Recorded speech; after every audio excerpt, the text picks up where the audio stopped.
नमस्कार मित्रों, मेरा नाम है आदित्य। आप देख रहे हैं एडवोकेट आदित्य यूट्यूब चैनल। बहुत बार हम ऐसा देखते हैं कि जहां पे एक पत्नी अपने पति से मेंटेनेंस प्राप्त करने के लिए 125 सीआरपीसी के अंतर्गत कोर्ट में प्रार्थना पत्र लगाती है। उसके बाद जो पत्नी होती है वो मुकदमा जीत जाती है। जो कोर्ट होता है पति को आदेश कर देता है कि वो एक निश्चित राशि अपनी पत्नी को प्रति माह भरण पोषण के रूप में दे।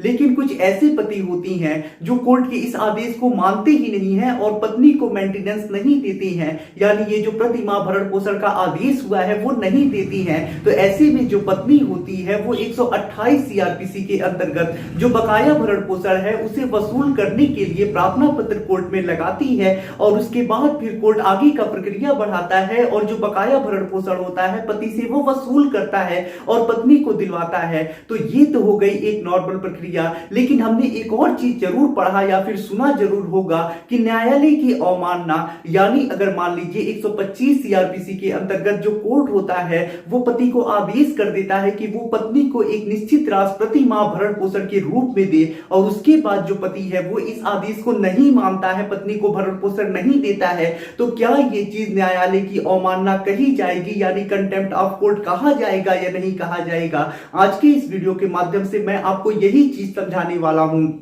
तो यदि आप 125 सीआरपीसी का मुकदमा लड़ रही हैं, चाहे आप एक पति हैं चाहे आप एक पत्नी हैं, दोनों को आज के इस वीडियो के माध्यम से एक बहुत इंपॉर्टेंट जानकारी मिलेगी कि क्या यदि 125 सीआरपीसी के अंतर्गत जब आदेश हो जाता है और जो पति है उस आदेश को नहीं मानता है तो इसे कंटेम्प्ट ऑफ कोर्ट कहा जाएगा या नहीं कहा जाएगा। मैं इस चीज को आपको एक दिल्ली हाई कोर्ट के जजमेंट के जरिए समझाऊंगा। तो जो भी चीजें आप लोगों को समझाऊंगा वो डिटेल में समझाऊंगा, बारीकी से समझाऊंगा। तो चलिए वीडियो को शुरू करते हैं। ओलिव बोर्ड ने लाया है attempt Delhi judiciary test series in English and Hindi, और ये जो टेस्ट सीरीज है वो आप लोगों के लिए बिल्कुल फ्री है। तो यदि आप इस टेस्ट सीरीज को देना चाहती हैं तो आपको करना कुछ नहीं है, सिर्फ आपको एक डिस्क्रिप्शन में लिंक मिलेगा जहां से आप ओलिव बोर्ड की वेबसाइट पे पहुंच जाएंगे। वहां पे आपको एक साइन अप फॉर्म मिलेगा जिसमें आप गूगल के जरिए साइन अप कर सकती हैं या फिर अपनी ईमेल आईडी, मोबाइल नंबर और पासवर्ड डाल के खुद को रजिस्टर्ड कर सकती हैं। और उसके बाद आपको लॉगिन करना होगा। जब आप लॉगिन कर लेते हैं तो उसके बाद आपको यहाँ पे जुडिशरी एग्जाम सेलेक्ट करना है और उसके बाद आपको टेक टेस्ट पे क्लिक कर देना है। तो उसके बाद आपको ये चीज़ दिखाई जाएगी कि कौन से सब्जेक्ट से कितना क्वेश्चन पूछा जाएगा, कैसे क्वेश्चन पूछा जाएगा, कितना मार्क मिलेगा, कितना निगेटिव मार्क होगा। ये सब आप जब देख लेंगे, पढ़ लेने के बाद आपको यहाँ पे सेव एंड नेक्स्ट पे क्लिक करना है और उसके बाद स्टार्ट टेस्ट इन दिल्ली जुडिशरी प्रीलिम्स इंटरफेस पे क्लिक कर देना है और उसके बाद आपका जो टेस्ट है वो स्टार्ट हो जाएगा। आपको यहाँ पे क्वेश्चन देखने को मिलेंगे और यहाँ पे आपको 4 विकल्प मिलेंगे।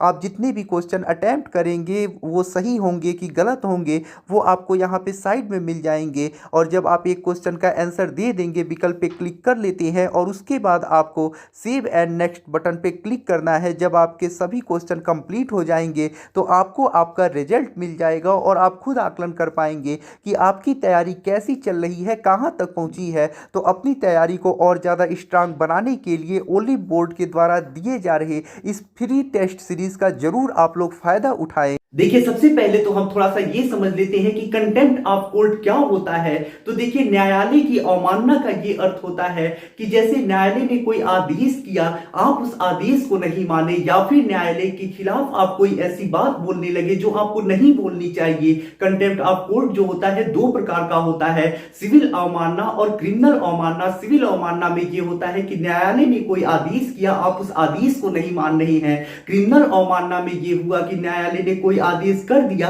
आप उस आदेश की टिप्पणी कर रहे हैं, आप ये कह रहे हैं कि गलत आदेश हुआ है, आप उस आदेश के खिलाफ धरने पे बैठ जा रही हैं, तो ये हुआ क्रिमिनल अवमानना। तो 2 प्रकार का कंटेम्प्ट ऑफ कोर्ट होता है, सिविल कंटेम्प्ट ऑफ कोर्ट और क्रिमिनल कंटेम्प्ट ऑफ कोर्ट। तो देखिए, 125 सीआरपीसी के अंतर्गत जो आदेश होता है, यदि पति उस आदेश को नहीं मानता है, पत्नी को मेंटेनेंस नहीं देता है, तो पहली चीज तो पत्नी अपने बकाया भरण पोषण को वसूल करने के लिए 128 सीआरपीसी का प्रार्थना पत्र लगाती है। ये तो हो गई पत्नी के लिए व्यक्तिगत बात, यानी पत्नी जो भरण पोषण बकाया है उसे वसूल करेगी, लेकिन आपने कोर्ट के आदेश को भी नहीं माना है। तो ऐसे में आपके विरुद्ध कंटेम्प्ट ऑफ कोर्ट की स्थिति भी बन रही है। न्यायालय आपके विरुद्ध चाहे तो कंटेम्प्ट ऑफ कोर्ट कर सकता है और ये एक सिविल कंटेम्प्ट ऑफ कोर्ट होगा। और ठीक ऐसा ही दिल्ली हाई कोर्ट ने एक जजमेंट में भी अपने कह दिया है और पति से ये पूछ दिया है कंटेम्प्ट ऑफ कोर्ट का केस करके कि आपके विरुद्ध अवमानना की कार्यवाही क्यों ना की जाए। तो जिस जजमेंट के बारे में मैं आपको बता रहा हूं, उस जजमेंट को आप पढ़ना चाहते हैं तो डिस्क्रिप्शन चेक करिएगा, वहां पे लिंक मिलेगा। आप जजमेंट के बारे में डिटेल में समझ लीजिएगा। थोड़ा सा शॉर्ट में आपको उस जजमेंट के बारे में समझा देता हूं। ये जजमेंट आप डिटेल में पढ़ना समझना चाहते हैं तो डिस्क्रिप्शन में आप पढ़ लीजिएगा। तो देखिए, इस जजमेंट में होता कुछ ऐसा है कि जो फैमिली कोर्ट है यानी परिवार न्यायालय है, वो 16/5/2020 को ऑर्डर करता है कि जो पत्नी है उसे जो पति है वो 12,000 रुपए प्रति माह भरण पोषण के रूप में दे। उसके बाद जो पति होता है इस आदेश को नहीं मानता है और ऐसे में जो बकाया होता है वो 4,14,000 रुपयों का हो जाता है। तो ऐसे में जो पत्नी होती है वो तो वसूल करने के लिए अपनी कार्यवाही तो करेगी ही, लेकिन जो पति है उसने कोर्ट के इस आदेश को नहीं माना है। यहाँ पे जो फैमिली कोर्ट ने आदेश किया है कि इतने रुपए भरण पोषण के रूप में दिए जाएं, उस आदेश को नहीं माना है। इस वजह से हाई कोर्ट ने अवमानना की कार्यवाही कर दी है पति के ऊपर और पति को नोटिस जारी कर दिया है कि आपके विरुद्ध अवमानना की कार्यवाही क्यों ना की जाए, आप बताइए। पति इस नोटिस की जवाब नहीं देता है, कोई रिप्लाई नहीं करता है। इसके बाद जो हाई कोर्ट होता है पति के खिलाफ कंटेम्प्ट ऑफ कोर्ट की केस कर देता है और आगे कार्यवाही बढ़ा देता है।